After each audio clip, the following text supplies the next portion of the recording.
Hello, welcome to the Malaysia Blaziken PC 3. This is being held at the All Aboard Community Gaming Center, and today we're streaming the top 8 match for Joel Lee versus Haryz Izzudin. So we'll see these players, their team. Joel Lee is using Smeargle, Groudon, Cresselia, Kangaskhan, Xerneas, and Lando T. And Haryz is using Salamence, Kangaskhan, Kyogre, Ho-Oh, Amoonguss, and Crobat. So very interesting teams by these two players, and we'll see how they proceed to team preview. Now Joel Lee is a player who has top cut a few PCs here in the area, and Haryz is a newcomer making his first top cut appearance.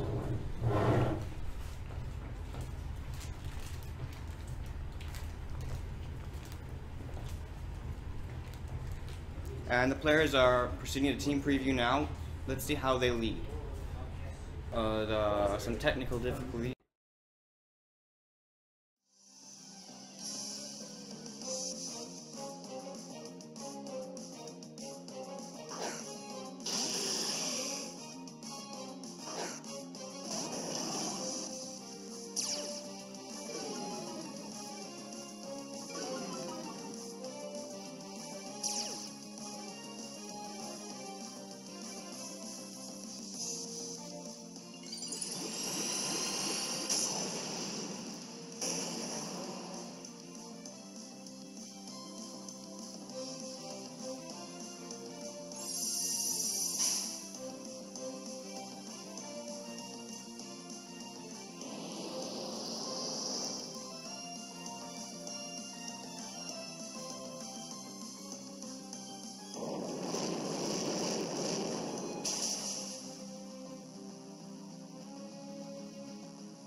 So what a game by these two players.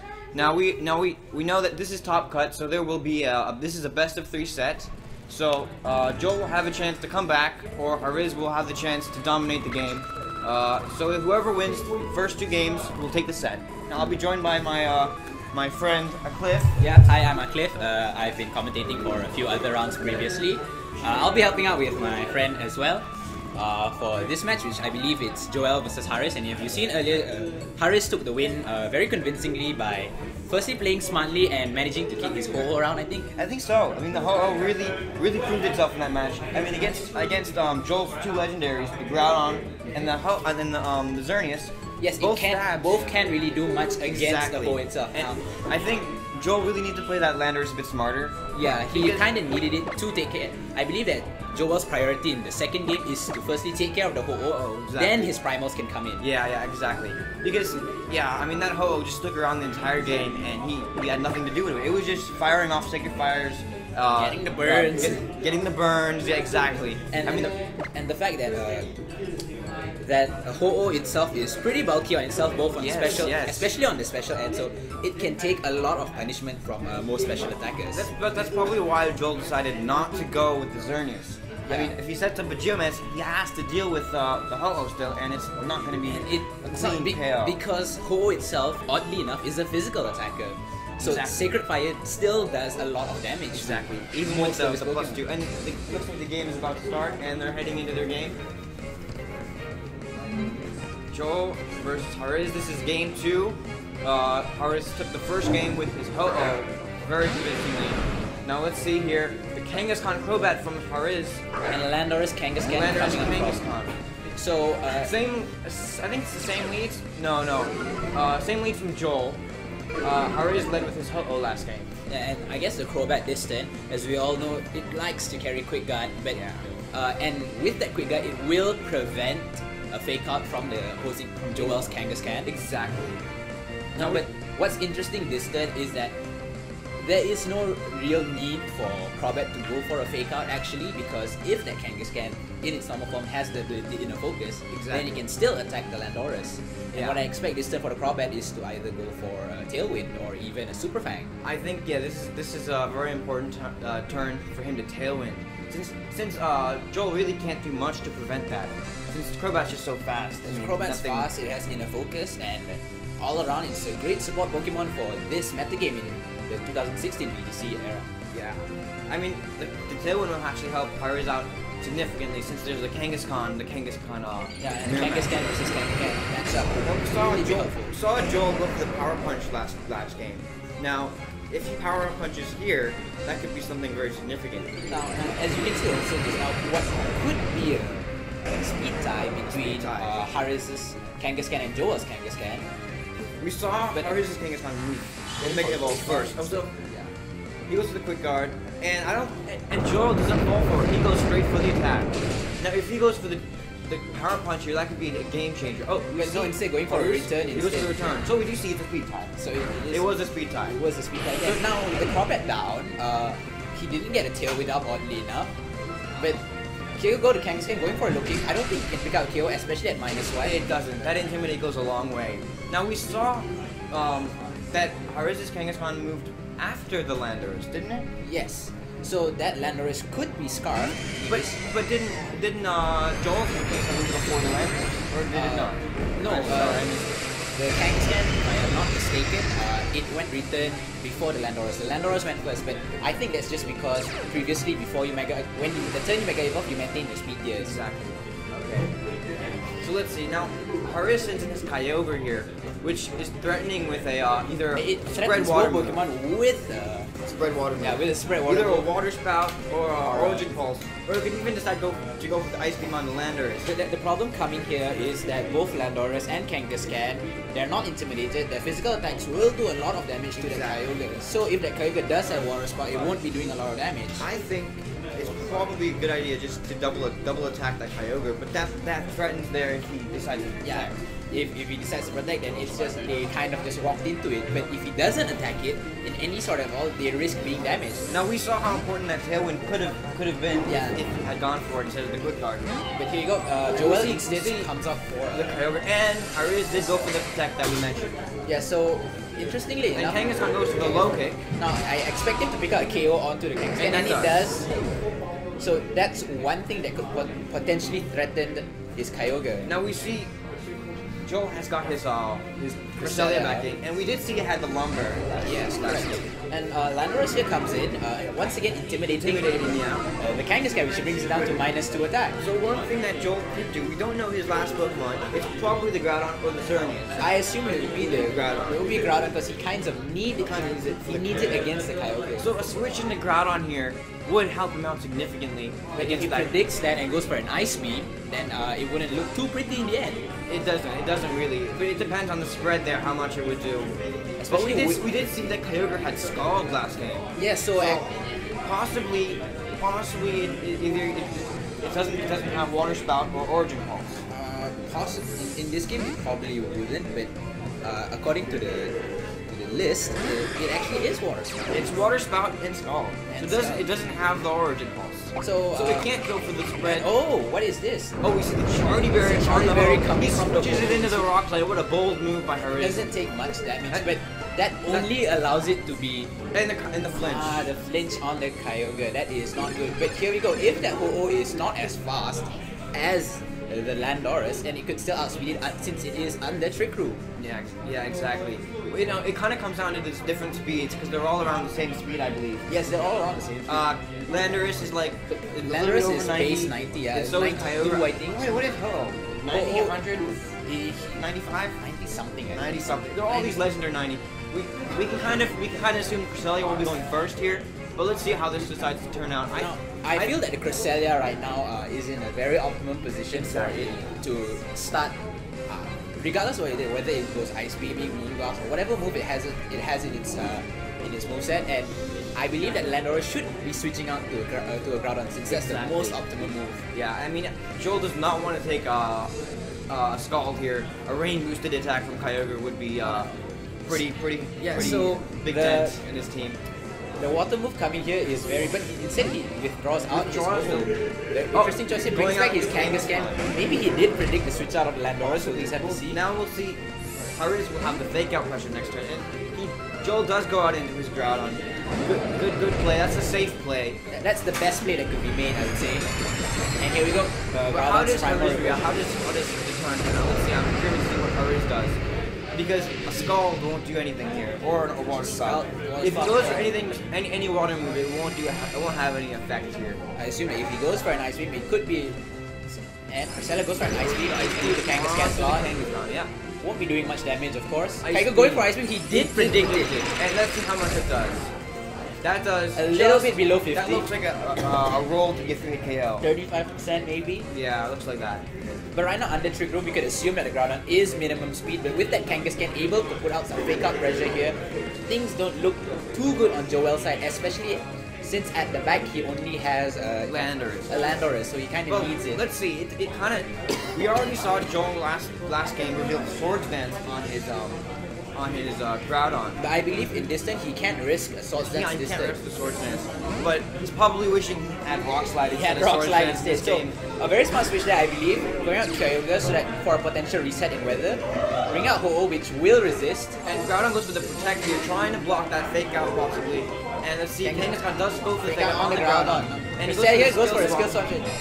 Yes, takes out the kind of I don't know, I always agree with that play because now Kangaskhan can't be hit with the ground type. And that's true, but assuming that he will go for an Eruption this turn. Oh, we saw last game, he Swords Dance, Fire Punch, and Prisma's Blades. Then maybe he has to now, he realizes he made a mistake and then only Fire Punch will be doing his damage. But Kangaskhan itself can still do some form of damage via Sucker Punch. Exactly.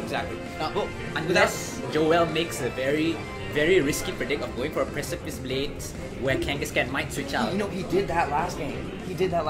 So he might be able to He went for the Precipice Blades on a Levitate Kangaskhan and a Ho-Oh. And Kangaskhan did switch out. So maybe, just maybe, the Groudon might be able to do something, but we don't know in the end how Joel chooses to play. Will Haryz still be fooled by it? And he protects that Ho-Oh, and he doesn't switch the Kangaskhan out. So Sandamanship goes into if Groudon. Groudon goes for the Precipice Blades here, oh, he goes for this. He's expecting he's expecting that. Oh, he's giving his Groudon. He's giving his Groudon parental bond, and that's a little bit scary. dangerous. That's kind of scary. Let's see, a Fire Punch will take out the Groudon from this That will fight. definitely ensure that a 5 Well, punch he goes to the Precipice Blade. And no, he made the predict, but it didn't go too well. Well, now we see Groudon with parental bond. That was a very, very interesting turn itself, but Joel, while he made some big maneuvers there, it didn't work out because I believe he just over-predicted. Now the skill swap has swapped the abilities, so everything is pretty wacky. We see Levitate Kangaskhan and Parental Bond Groudon, and Cresselia's got that. Cresselia's got the Desolate Hand. Yes, so all the abilities are switched out here. Only one that has its natural ability is that. And so nobody wants to switch out Ho-Oh's ability because it's pretty much useless. now we saw last game that Cresselia has that Moonlight to keep it healthy, Yes, which is especially in the important sun. here, especially in the sun. And now Haryz has to really be careful not to switch in his Kyogre because otherwise he could take a Precipice Blade. But I think Skill here swap. the best ability is for it just to Skill swap. I think he needs to get rid of that. He's expecting the switches into the Kyogre. Exactly. But Haryz isn't being fooled by that. Last game he did switch it in against this kind of situation, and he ended up taking Precipice Blade, which almost took his Kyogre out. And we see here. But I believe Kangaskhan has done its job properly. So a Sacred Fire probably going into the Cresselia. It's not going to do a lot of damage, but under the Sun Boost, okay, that does do a lot of damage. Now this is very important because now we don't exactly know the speeds of these primals. I believe that the best thing for it to do actually just now was to Tailwind so that Kyogre can come in and just start. The problem, if he had gone for the Tailwind, he would have been in a huge advantage, and then he could just Water he Spout. can't switch into any of his Pokemon. Exactly. There's a Landorus at the back. Cresselia's going to take a ton of damage. Possibly Groudon is minimum speed, which I believe it is. Possibly. Since he is playing the Trick Room variant. So assuming that this Kyogre is fast, No, I think the safe play for Joel. He needs to attack. Joel needs a Trick Room. Yeah, he needs a Trick Room. because he's probably a slow Groudon. yes, that's probably true. I assume it to be true anyways in this case. But Haryz has maneuvered himself once again into a very good position. This is a bit risky now for Joel because if he wants to have the Trick Room, he has to leave his Cresselia. But no. And he just goes for the Water Spout. I think that's the best move. He just needs to attack Exactly. with Kyogre Now- and maybe even Tailwind with his own. And it looks like Joel doesn't have this game, and we see Joel who went 6-0 in Swiss get taken down. Taken down in the Quite first top convincingly. 8. Yes, and I mean- this is the thing about Malaysian tournaments. Like if you go 6-0 in the Swiss rounds, you're definitely bound to lose in the first top 8. This is the curse that happens. So, what did I believe it went for a Water Spout. and what did the Ho go for? I don't think it was a Tailwind. I think it was a Brave Bird. I think it was a Brave Bird or a Sacred Fire.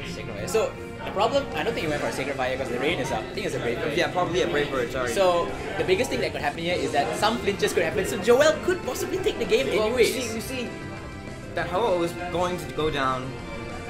Going for a protect. Okay, so this is probably the safest play that Joel could be that Haryz could be making. The rock for a slide rock going slide. out. If it picks up the flinch, It needs probably 2 or 3. 2 or 3 flinches. Now, I think the best move is it's it's gonna not. be like It goes for 5. Ice Beam instead. So congratulations to Haryz for convincingly taking this round with an odd combination of Ho-Oh and Primal Kyogre. Exactly. I mean, you think that they don't have so much synergy together Because the rain, yes. Kyogre nullifies that any sort of Sacred Fire that Ho-Oh wants. But to it use. is, but we have to agree that Ho-Oh is one of, you could say one of the best counters to the 2 largest restricted slots out there, which is both Xerneas and Groudon. And as you can see, not even Joel wanted to bring in Xerneas. Exactly. If Joel wanted to bring his Xerneas to try to set up, it wouldn't be a clean KO on that. It would not be, not And he gets to anyways. hit with a physical attack, which would do a Which lot will of damage. not be to, very good for it anyways. Exactly. If it sets up Tailwind, then in the end it will just be neutralized. Yeah, exactly. And that Sacred Fire has the 50% chance to burn the Which is Kangaskhan. very, I would say it's somewhat People broke. complain about Scald burn. Yeah, if people can complain about scald burns, I mean- then look at Sacred Fire. People complain more about Sacred Fire not burning than it burning. Exactly. Yeah. It It's a burns good lot. move, but I think it's a 5% chance to miss, which is pretty I good. would say excellent. That's an excellent move. 50% chance to burn. 50% chance, high base power. High base power. It can be weather boosted if you use Groudon. Especially with Groudon. That's how it uses Groudon against itself. Exactly. So I'd say Ho is a good Pokemon, but against Kyogre, if it's not faster than it, then they will face a few problems anyways. So once again, congratulations to Haryz, and we'll be back to you for the next round in the quarterfinals of the 2016 VGC Pokemon Malaysia Blaziken Premier Challenge Series. Thanks a lot. Thank you.